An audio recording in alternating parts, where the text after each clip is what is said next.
Hi friends, அனைவருக்கும் வணக்கம். 1ஆம் வகுப்பு முதல் 10ஆம் வகுப்பு வரை படிக்கும் கல்வி மாணவர்கள் உங்கள் வீட்டில் இருக்காங்களா? அப்போ மத்திய அரசாங்கம் கொடுக்கும் கல்வி உதவித்தொகையானது 25,000 ரூபாய் கொடுக்குறாங்க. இது எப்படி ஆன்லைனில் அப்ளை பண்ணி பெற முடியும்? இதற்கு தகுதியானவர்கள் யார்?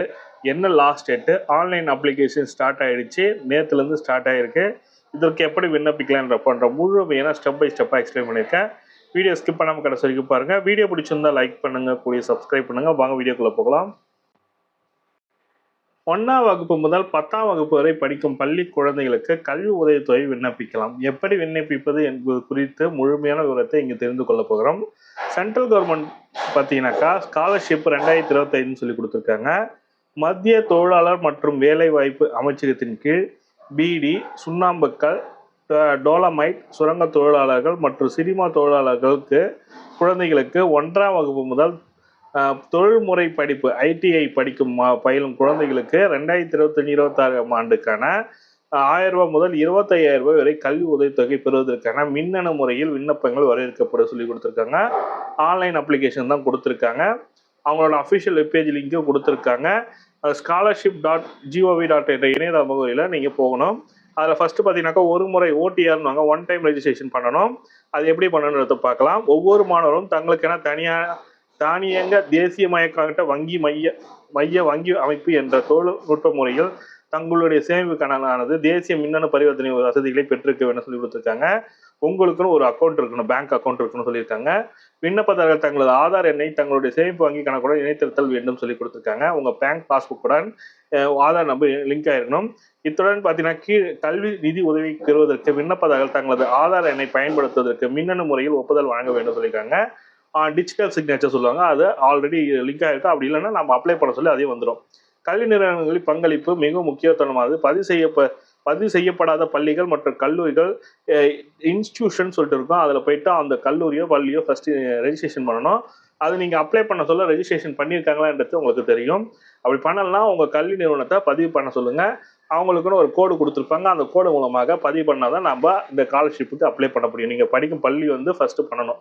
ஆல்ரெடி எல்லா பள்ளியுமே பண்ணியிருக்கோம். கவர்மெண்ட் பள்ளியில் படிக்கிற மாணவர்களுக்கு எந்த ஒரு ப்ராப்ளமும் இல்லை. தனியார் பள்ளியில் படிக்கும் மாணவர்கள் கண்டிப்பாக ரெஜிஸ்ட்ரேஷன் பண்ணியிருக்கா பாருங்கள். ரெஜிஸ்ட்ரேஷன் பண்ணலாம். அந்த இன்ஸ்டியூட்டை போயிட்டு நீங்கள் அந்த பள்ளியில் போயிட்டு சொல்லணுன்றாங்க. ஒருவேளை கல்வி நிறுவனம் மின்னணு விண்ணப்பங்களை தங்களின் பதிவு செய்யப்பட முகவரியில் இருந்து சரிபார்க்காமல் அடுத்த சரிபார்க்கும் முறைக்கு சமர்ப்பிக்கும் பட்சத்தில் விண்ணப்பங்களை மேற்கொண்ட கல்வி உதவித்தொகை பெறுவதற்கு செயல்படுத்த இயலாது சொல்லி கொடுத்துருக்காங்க. உங்கள் பள்ளி இல்லைன்னா அந்த லிஸ்ட்டில் இந்த திட்டத்துக்கு நீங்கள் விண்ணப்பிக்க முடியாது சொல்லியிருக்காங்க. வகுப்பு 1 முதல் 10ஆம் வகுப்பு வரை விண்ணப்பதாரர்கள் சேர வேண்டிய கடைசி நாள் ஆகஸ்ட் 31ஆம் தேதி சொல்லி கொடுத்துருக்காங்க. அனைத்து உயர்கல்வி மாணவர்கள், அதாவது ஐடிஐ படிக்கும் மாணவர்கள் பார்த்தீங்கன்னாக்கா 31/10/2020 சொல்லிக் கொடுங்க.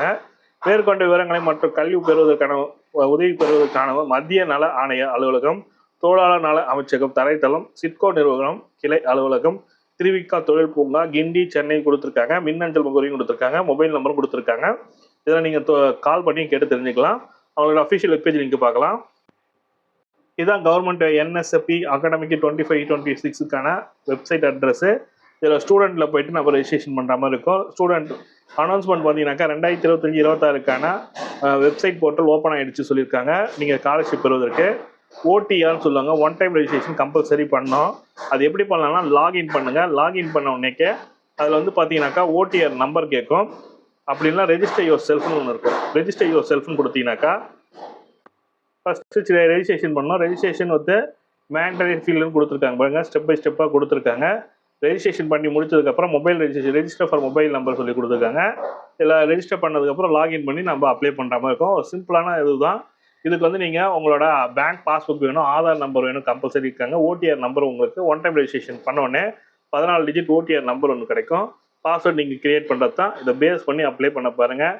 இது ஒரு பயனுள்ள தகவலாக இருக்குன்னு நினைக்கிறேன். இதற்கு எப்படி அப்ளை பண்ணுன்ற வீடியோ வேணும்னு நினைக்கிறவங்க கமெண்ட்டில் கேளுங்க. மோர் இன்ஃபர்மேஷன்னு கண்டிப்பாக இதற்கு அப்ளை பண்ணுற வீடியோ மேக் பண்ணி கொடுக்குறேன். இந்த வீடியோ பிடிச்சிருந்தால் லைக் பண்ணுங்கள், சப்ஸ்கிரைப் பண்ணுங்கள். தேங்க்யூ.